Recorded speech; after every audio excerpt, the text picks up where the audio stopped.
अनंत चतुर्दशी व्रत कथा। बोलो अनंत कंत भगवान की जय। एक बार महाराज युधिष्ठिर ने राजसूय यज्ञ किया। उस समय यज्ञ मंडप का निर्माण सुंदर तो था ही, अद्भुत भी था। यह यज्ञ मंडप इतना मनोरम था कि जल व थल की विभिन्नता प्रतीत ही नहीं होती थी।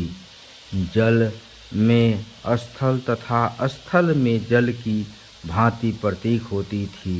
बहुत सावधानी करने पर भी बहुत से व्यक्ति उस अद्भुत मंडप में धोखा खा चुके थे।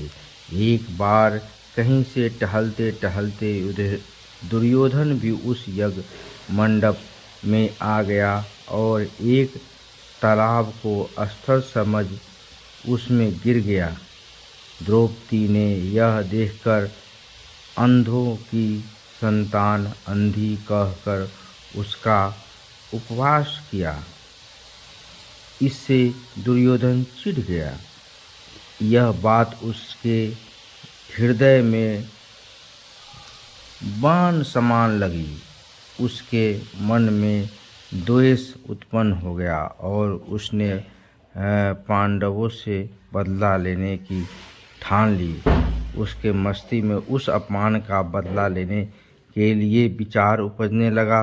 उसने बदला लेने के लिए पांडवों से दूध कीड़ा में हरा कर उसे अपमान का बदला लेने की सोची। उसने पांडवों को जुए में पराजित कर दिया। पराजित होने पर प्रतिज्ञानुसार पांडवों को 12 वर्ष के लिए वनवास भोगना पड़ा।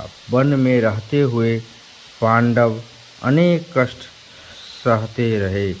एक दिन भगवान कृष्ण जब मिलने आए तब तक युधिष्ठिर ने उनसे अपना दुख कहा और दुख दूर करने का उपाय पूछा। तब श्री कृष्ण ने कहा, हे युधिष्ठिर, तुम विधि पूर्वक अनंत भगवान का व्रत करो। इससे तुम्हारा सारा संकट दूर हो जाएगा और तुम्हारा खोया राज पुनः प्राप्त हो जाएगा। इस संदर्भ में श्री कृष्ण ने उन्हें एक कथा सुनाई। प्राचीन काल में सुमंत नाम का एक नेक तपस्वी ब्राह्मण था। उसकी पत्नी का नाम दीक्षा था। उसकी एक परम सुंदरी, धर्मपरायण तथा ज्योतिषमयी कन्या थी जिसका नाम सुशीला था। सुशीला जब बड़ी हुई तो उसकी माता दीक्षा की मृत्यु हो गई। पत्नी के मरने के बाद सुमंत ने कर्कशा नामक स्त्री से दूसरा विवाह कर लिया। सुशीला का विवाह ब्राह्मण सुमंत ने कौटिल्य ऋषि के साथ कर दिया।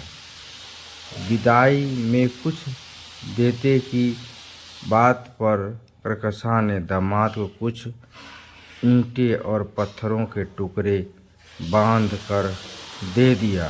कौटिल्य ऋषि दुखी हो अपनी पत्नी को लेकर अपने आश्रम की ओर चल दिए, परंतु रास्ते में ही रात हो गई।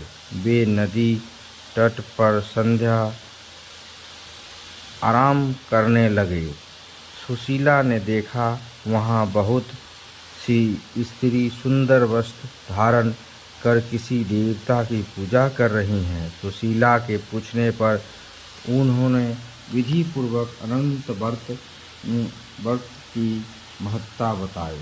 सुशीला ने वहीं उस व्रत का अनुष्ठान किया और 14 मालों गांठों वाला डोरा हाथ में बांधकर ऋषि कौटिल्य के पास आ गई। कौटिल्य ने सुशीला से डोर के बारे में पूछा तो उसने सारी बात बता दी।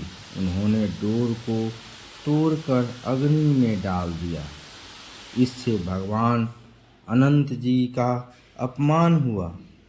परिणाम स्वरूप ऋषि कौटिल्य दुखी रहने लगे। उनकी सारी संपत्ति नष्ट हो गई।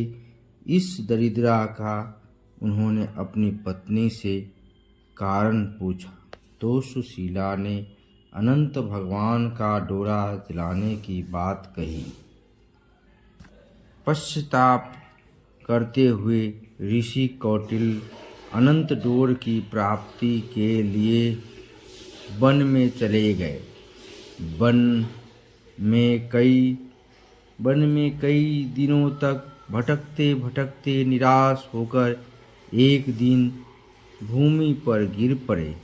तब अनंत भगवान प्रकट होकर बोले, हे कौटिल्य, तुमने मेरा तिरस्कार किया था, उसी से तुम्हें इतना कष्ट भोगना पड़ा।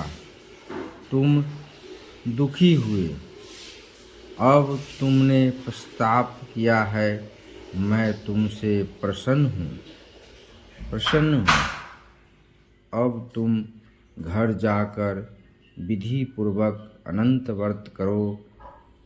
14 वर्ष पश्चात व्रत करने से तुम्हारा दुख दूर हो जाएगा।